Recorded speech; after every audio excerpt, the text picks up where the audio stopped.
আলেম বেড়েছে, আমল কমে গেছে। আলেমেরাই যদি স্টেজে মহিলা তুলে বুখারী আর কোরআন শরীফ তেলাওয়াত করায়, সাধারণ মেয়েরা এমনি তো বলবে তাহলে ঠিক আছে। বেরিয়েছে না? আলেমেরাই ওয়াজ করতে করতে গালখিস্তি করছে। সাধারণ মানুষ ভাবছে তাই তো হুজুর যদি স্টেজে চালাতে পারে, আমার রাস্তাতে চালাতে অসুবিধা কি আছে? কথা বলছেন না কেন? সাধারণ মানুষের ঈমান অনেকটাই তো আলেমদের থেকে শিক্ষা গ্রহণ করেই তারা যত্ন করে। এই কথা ঠিক না ভুল? জোরে বলে। আলেমই যদি স্টেজে বলে নবীরা সব ভিখারির জাত, জোরে বলবেন না নাউজুবিল্লাহ। সাধারণ মানুষগুলো নবীদের সম্মান করবে? একজন বক্তা সে মুখ থেকে বলে দিল নবীরা সব ভিখারির জাত, ভিখারির বাচ্চা। সেই আলেমের পেছনে একটু চাগিয়ে তোলার জন্য, তেল মারার জন্য আরেকজন আলেম বলছে প্রতিবাদ করতে হবে না। অবশ্যই ভুল বলেছে, প্রতিবাদ আমরা জানাই। তবে আপনাকে আমরা বলবো, আপনি যে কথাগুলো, ভাষাগুলো আপনি স্টেজে বলছেন, ওই ভাষাগুলো আর না বলার চেষ্টা করেন। প্রতিবাদ হয়ে গেল নাকি? আল্লামা হুজুরের কিতাব ফেলে দাও তাহলে। বশির আল্লামা ইহিন আল্লামা রুহুল আমিন রাহমাতুল্লাহ আলাইহি কালিমাতুল কুফর বলে একটি কিতাব লিখেছে বাবা। ওই কিতাবের ভিতরে পরিষ্কার ওজুর ফতোয়া দিয়েছে, কোন নবী আলাইহিস সালাম সম্পর্কে যদি কোন আলেম, কোন বক্তা, কোন সাধারণ ব্যক্তি যদি এরকম মন মানসিকতা দিয়ে বলে, মুখ থেকে জবান দিয়ে বলে নবীরা ভিক্ষাবৃত্তি করতেন কিংবা ভিখারি ছিলেন, সঙ্গে সঙ্গে সে কাফের হয়ে যাবে।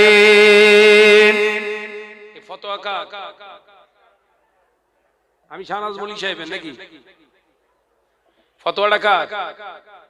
বশির আল্লামা হুজুরের। কোন বশির আল্লামা হুজুর? 25,000 শরিয়াতের কিতাবের আলেম। একবার জোরে বলুন। জোরে বলবেন না? ওই ফতোয়া আগে নেবেন নাই সানডে মুফতির ফতোয়া আগে নেবেন? সানডে মুফতি গো প্রতি রবিবারে গিয়ে ক্লাস করে মুফতি হয়ে গেছে। তার প্রতিবাদ কি হচ্ছে? তার প্রতিবাদ কি হচ্ছে? এই সব ভাষা যেন আর আপনি বলবেন না। হয়ে গেল। আরে কুফরি করেছে, ওপেন ভাবে প্রতিবাদের নিন্দা জানাতে হবে, ধিক্কার জানাতে হবে। যেমন মাইকে আপনি বলেছেন এই কথাটা, ওই মাইকেই আপনাকে জনসমক্ষে উইথড্র করে ইস্তেগফার করে কালেমায়ে রদ্দে কুফর আপনাকে পড়ে আবার নতুন করে মুসলমান হওয়া লাগবে। কথাটা ঠিক বলিস না ভুল বলিস?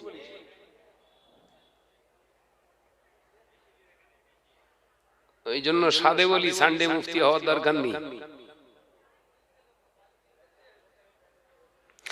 মেয়েরামা, নজনেরা, যুবকেরা, ছেলেরা, বাচ্চারা, পর্দানশীলা মা বোনেরা, ওই জন্য আল্লাহ কোরআনে জানিয়েছে, ইয়া আইয়ুহাল্লাযীনা আমানু, হে আমার বিশ্বাসী সম্প্রদায় বান্দারা, আমি আল্লাহ পাক জানিয়ে দিলাম, আতিউল্লাহ, আমি আল্লাহ আমার ইতাআত তোরা কর, আতিউর রাসূল ওয়া আতিউর রাসূল, আমার হাবিবের ইতাআত তোরা কর। আমি আল্লাহ জানিয়ে দিলাম, ওয়াউলিল আমরি মিনকুম, আমি আল্লাহ পাক আল্লাহ তাআলা তোমাদের জানিয়ে দিলাম, ওই সমস্ত আলেমদের তোমরা অনুসরণ করবে, ওই আলেমের কাছে যাবে, ওই আলেমের উপদেশ গ্রহণ করবে, ওই আলেমের সোহবতে যাবে, ওই আলেমের কাছ থেকে শিক্ষা গ্রহণ করবে। আতিউল্লাহ, আমি আল্লাহ আমার ইতাআত যে আলেমের ভিতরে আছে, ওয়া আতিউর রাসূল, আমার হাবিবের ইত্তেবা সুন্নাতে নববীর উপরে জীবন যার আছে, ওই আলেমের কাছে গেলে আমি আল্লাহ জানিয়ে দিলাম, আমি আল্লাহ আমার হাবিবের সন্ধান তোরা পাবি। জোরে বলবেন না? তাহলে কোরআন হাদিসের জ্ঞান থাকলে আলেম, সব আলেমের কাছে নবী আর আল্লাহর সন্ধান পাওয়া যাবে তো? সমাজে আলেম বেড়েছে, 95% সুদখোর বেড়েছে, বুঝতে পারেননি? কথা বুঝতে পারছেন না? সমাজে মাদ্রাসা বেড়েছে, কিছু কিছু তেলু ভক্ত বলতেছে তুমি করে দেখাও মাদ্রাসা।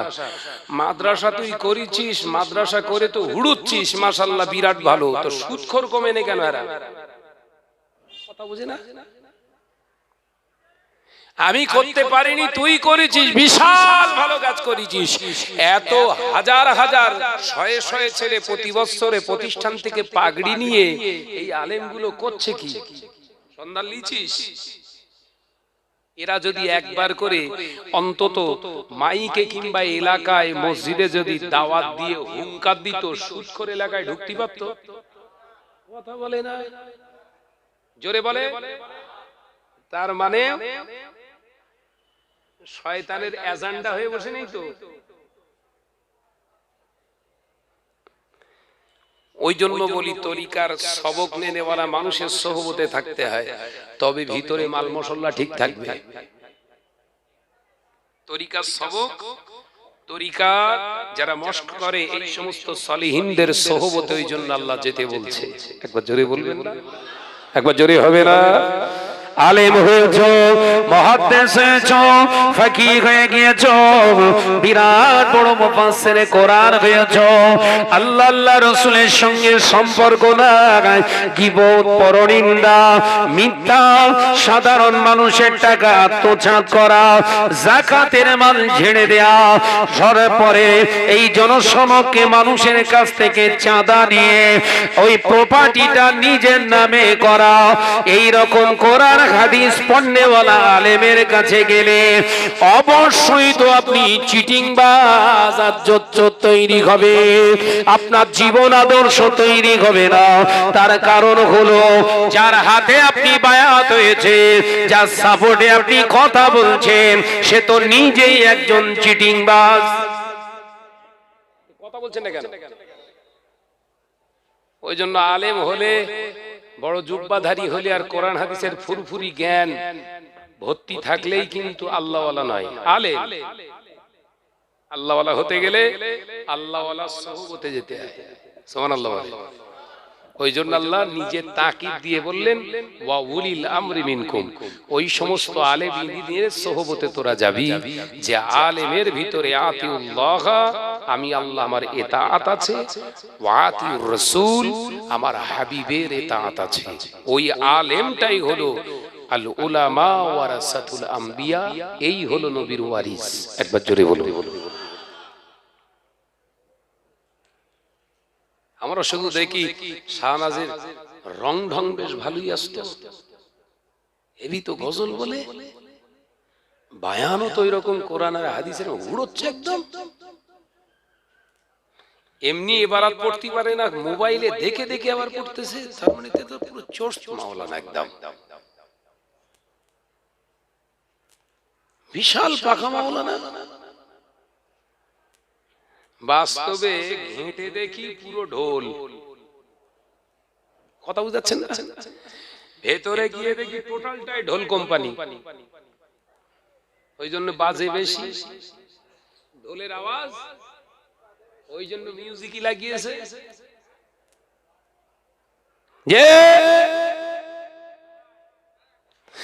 ভাইরা মা, নজনেরা, যুবকেরা, ছেলেরা, বাচ্চারা, পর্দানাশীনা মা ও বোনেরা, আল্লাহওয়ালাদের সোহবতে গেলে, সলিহিনদের সোহবতে থাকলে, আল্লাহ নেক বান্দাদের সোহবতে গেলে, একদিন তার কাছ থেকে সবক নিয়ে একটু আমলের জায়গা তৈরি করলে অবশ্যই ওই সলিহিন হওয়া সম্ভব।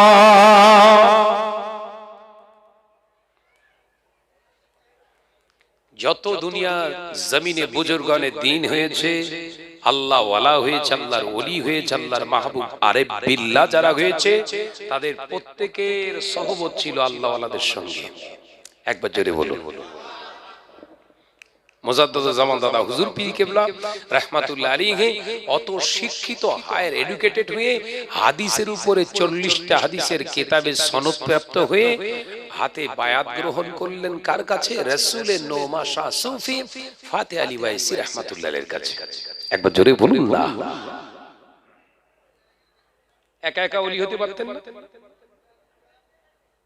দাদা হুজুর? একা একা আমল করে ওলি হতে পারতেন না? পারতেন না? পারতেন, কিন্তু সিস্টেম না। সিস্টেম তাহলে আল্লাহ শিখিয়ে দিচ্ছে। এই কথা বুঝছেন না নাকি? সিস্টেমটা কে শেখাচ্ছে? আর একটু এগিয়ে যায়, আর একটু এগিয়ে যায়। কোরআনের মালিককে নাজিল করছে কে আর বহন করে আনছে কে? জিবরাইল আলাইহিস সালাম ফেরেশতা। ফেরেশতাদের আগে পরে পিছনে কিচ্ছু গুনাহ নেই। সুবহানাল্লাহ বলেন।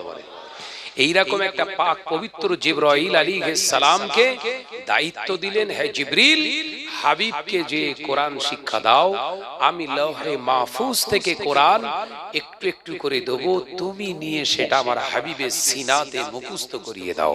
একবার জোরে বলুন। আচ্ছা, আল্লাহর কি ক্ষমতা নেই? আল্লাহ ইচ্ছা করলে ডাইরেক্ট হাবিবকে দিতে পারতেন না? পারতেন না? মাধ্যম নিলেন কার? দেখেছে? ফেরেশতা, যার জীবনে কোনো গুনাহ নেই, যার জীবনে কোনো গুনাহ হওয়ার সম্ভাবনা নেই, এইরকম একজন পাক পবিত্র সেই মহান রব্বুল আলামিন নিজে পাক, ফেরেশতা পাক, এরকম একজন পাক ফেরেশতাদের দ্বারা পাক নবীকে পাক কোরআন শেখালেন। একবার জোরে বলুন। আর জোরে হবে না? আলোচনা মাথায় ঢুকছে? একা একা হুজুরগিরি হবে? কথা বলে না তো। একা একা আরে ভাই আমল করছি তো।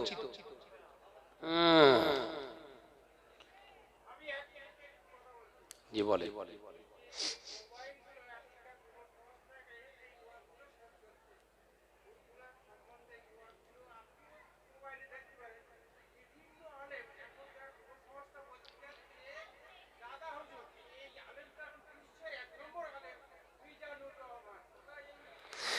ওটা নিয়ে আলোচনা ইনশাআল্লাহ তো আমি করব, আপনি বসেন বাবাজি। হ্যাঁ জি জি, একদম একদম, আমার বাবাজি ঠিক বলেছে। আমি আলোচনা সেই দিকে নিয়ে যাব ইনশাআল্লাহ, ওই নিয়েতেই উঠেছি। তাহলে এই ছেলেরা, ঘরের ছেলেরা আজকে সুন্দর একটা পরিবেশে এইরকম মজলিস করেছে, কেননা আপনারা এসেছেন কি কারণে? ভালো আলেমের নসিহত শ্রবণ করবেন, তাই তো নাকি? যারা আসেননি ইন্টারনেটের মাধ্যমে তারা শ্রবণ করবে। কিন্তু এখানে আমাদের আপনাদের শিক্ষা নিতে হবে। এই নজনেরা, যুবকেরা, ইন্টারনেটের জন্ম তো জুম্মায় জুম্মায় 8 দিন, ইউটিউবের জন্ম তো জুম্মায় জুম্মায় 8 দিন। এই ইউটিউব ছাড়া আগের মানুষরাই কিন্তু জীবন তৈরি করেছে, ইউটিউব ছাড়াই কিন্তু মানুষের জীবন আদর্শ ফিরে পেয়েছে। ও বাবাজি, ইউটিউব যত বড় একটা হাতিয়ার হোক না কেন, আপনাকে ডাইরেক্ট আলেমের সোহবতে বসতে হবে। আলেমের সোহবতে না বসে যদি এই ইউটিউব থেকে শিক্ষা গ্রহণ করে বাঁচার চেষ্টা করে, কারণ এই ইউটিউবটা হলো একটা ছায়া, এই ছায়াতে কিন্তু আসল না থাকতে পারে। আপনার ভিতরে এই ঈমান নিয়ে, বিশ্বাস নিয়ে চলতে হবে। এই ভিডিওটা হলো একটা ছায়া, এই ছায়ার ওসিলায় কিন্তু পাওয়া সম্ভব নয়। হাকিকাতে আল্লাহওয়ালা আলেমের সোহবতে গিয়ে জ্ঞান লাভ করতে হবে, তাদের সোহবতে গিয়ে তরিকা নিয়ে আমল করলে তবে আপনি সঠিক দিশা পেয়ে যাবে। মাশাআল্লাহ, ভাইজান চলে এসেছে। তাকবীর দেন, নারায়ে তাকবীর। জোরে হবে না নারায়ে তাকবীর? চিল্লে হবে না নারায়ে তাকবীর? সিলসিলা হক মুসাদ্দাদুস জামান, সিলসিলা হক ফুরফুরা শরীফ, আওলাদে মুসাদ্দাদুস জামান।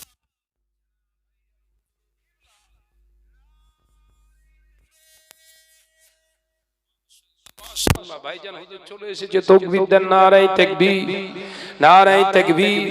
আওলাদে মুসাদ্দাদুস জামান, আওলাদে মুসাদ্দাদুস জামান, জানাব ভাইজান হুজুর কিবলা নারে দেখবে। এই দেখেছেন ভাইদের বসার সিস্টেম, ওইখানটায় রাস্তা আটকে দিয়েছে, এইদিকে খালি বলো, ওইখানটায় গন্ডি করে রাস্তাটা আটকে দিল, এদিকে আর কারো ঢুকতে দেবে না। এই সব বনেছেরা উঠে এদিকে আয়, সোনার মানিক আয়, সামনে চলে এসো, ওইখানটা খালি রাখো, এদিকে আসবে তো ছেলেরা বসতে পারবে তো। এই তোমাদের বলছি রাস্তা ওইখানটায় খালি রেখে দিতে হবে, চলে এসো এদিকে এসো। তাহলে আলোচনা কি করছিলাম? ভালো হতে গেলে শুধু ইউটিউব নয়, ইউটিউবে নসিহত শুনুন আর ভালো আলেমের সোহবতে বসুন। কারণ এখন এই ইউটিউবে ঘরে বসে ওয়াজ করা যায়, এই কথা ঠিক না বুঝে বলেন?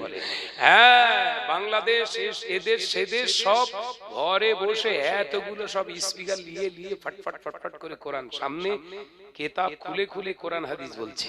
ঘরের ছেলেরা বলছে এই এতদিন পর এই হচ্ছে আসল কথা, বুঝতে না? এই হচ্ছে আসল, এর কাছেই সব আছে। খোঁজ নিয়ে দেখি যে আসলে সে নামাজই পড়ে না। কথা বুঝাচ্ছেন না?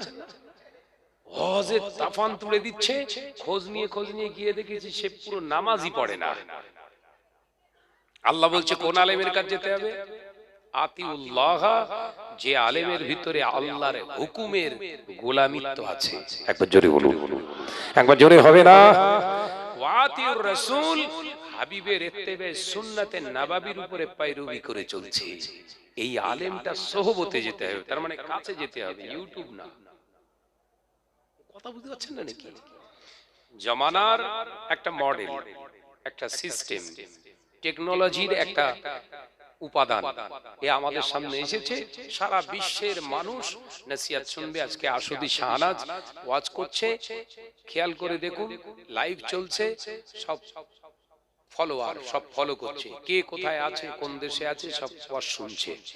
এটা ঠিক আছে, কিন্তু এই শাহনাজ ভাই এর কাছে আপনাকে একদিন সোহবতে আসতে হবে, তাহলে শাহনাজ ভাইয়ের এই ওয়াজের সঙ্গে বাস্তবের মিলটা পাবেন। কথা বুঝে না তো? আর যদি মনে করেন না শাহনাজ ভাই বিশাল ব্যাপার, খোঁজ নিয়ে দেখুন নামাজই পড়ে না,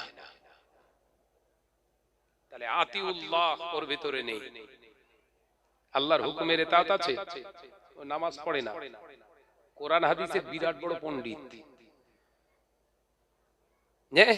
ওর থেকে তো ইহুদি অনেক ভালো। ওই যে বক্তা লাইভ করছে, লাইভে বক্তব্য দিচ্ছে, ওর থেকে ইহুদি অনেক ভালো। কারণ এই সেদিনকে একটা বাংলাদেশে ইহুদি একজন ইমাম সাহেব ধরে ফেলেছে। ইহুদি আলেম ইমামতি করেছে 7 বছর, তার মানে নামাজ কাজা গেছে। কথা বলে না তো? 7 বছর ইমামতির জায়গায় দাঁড়িয়ে বাংলাদেশের জমিনে একটা ইহুদি আলেম 7 বছর নামাজ পড়িয়েছে ইমামতির দায়িত্ব নিয়ে। 7 বছর ধরে যে নামাজ পড়েছে, ওর নামাজ কাজা হয়ে যায়? ইমাম ওর কাজা হওয়ার সম্ভাবনা আছে? নেই। তারপরে ধরে ফেললো এলাকার লোক আলেমরা, শিকার হচ্ছে হ্যাঁ আমি ইহুদি। তুই কার ওয়াজ শুনছিস, ওর সম্পর্কে আগে জ্ঞান নেওয়ার দরকার আছে না? না, আলোচনা মাথায় ঢুকছে বাবুজি? ভাইরা মা, নজনেরা, যুবকেরা, ছেলেরা, বাচ্চারা, পর্দানশীলা মা ও বোনেরা, আজকে সমাজে কিছু ধোঁকা প্রবঞ্চকর ব্যক্তি উঠেছে, ধোঁকাবাজ উঠেছে বাবা। কোরআন হাদিসের বর্ণনা করছে, দাদা হুজুর করে চিল্লাচ্ছে, ফুরফুরা শরীফ জিন্দাবাদও দিচ্ছে, ব্যানারে দেখতে পাওয়া যায় দাদা হুজুর জিন্দাবাদ লেখা আছে। হাকিকাতে তাদের ভিতরে ঢুকে দেখতে পাবে দাদা হুজুরের আওলাদদেরকে তারা নিন্দা করে, 5 হুজুর কেবলা সম্পর্কে তাদের ধারণা খারাপ। দাদা হুজুর পীর কেবলা রাহমাতুল্লাহ আলাইহির কিছু নীতি আদর্শ তাদের ভিতরে পাওয়া যায়, বাকিগুলো তারা নেয় না। এর তারা প্রমাণ হলো কি, আসলেও দাদা হুজুরের ভক্ত না, দাদা হুজুরকে ব্যবহার করছে। দাদা হুজুরের ভক্ত না, দাদা হুজুরকে ব্যবহার করছে। ব্যানারে সিলসিলায়ে ফুরফুরা শরীফের একনিষ্ঠ খাদেম হাতিয়া, কি বলছে? হাতিয়া ও দানা কুড়ুল। দা কুড়ুলের কাজ কি? কথা বলে না কেন? দা কুড়ুলের কাজ হচ্ছে শুধু কাটো, শুধু কাটো। সত্যি খোঁজ নিয়ে দেখি এলাকায় ঘুরে ঘুরে কাটা শুরু করেছে। তাহলে এদের থেকেও সাবধান থাকতে হবে। এরাও দেখতে পাচ্ছি কোরআনের একদম অথেন্টিক সব দলিল দিয়ে ওয়াজ করছে। ওয়াজ করতে করতে দাদা হুজুর উল্টে দিয়েছে, বৈশাখ হুজুর উল্টে ফেলেছে। কোরআন হাদিস ওয়াজ করতে করতে জনসাধারণের এমন কিছু মানুষকে বিশ্বাস করিয়ে ফেলেছে, স্বয়ং আওলাদে মুজাদ্দিদ জামান যদি একটা কথা বলে একবারও মানবে না তারা। এই কথা ঠিক না বুঝে বলে? তাহলে ওদের কৃষ্টি কালচার কি? কাটা। কেটেছে না কাটিনি? তাই সমাজ ব্যবস্থাটাকে আমাদের বুঝতে হবে। এই চা ঠান্ডা হয়ে যাচ্ছে, একটু খেয়ে নাকি? হ্যাঁ, মুহাব্বতের সঙ্গে দরুদ আল্লাহুম্মা।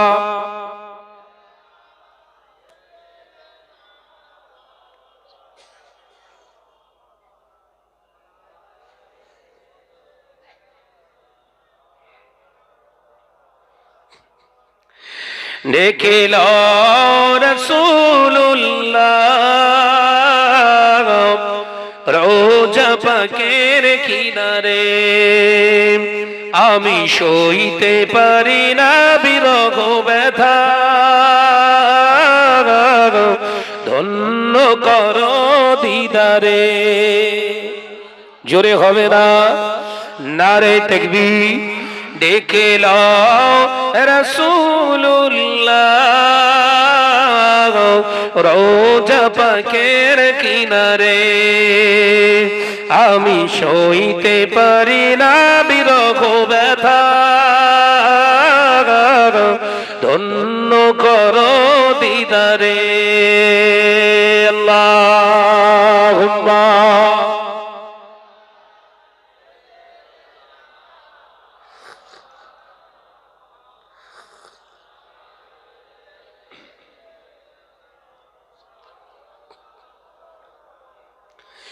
নূরে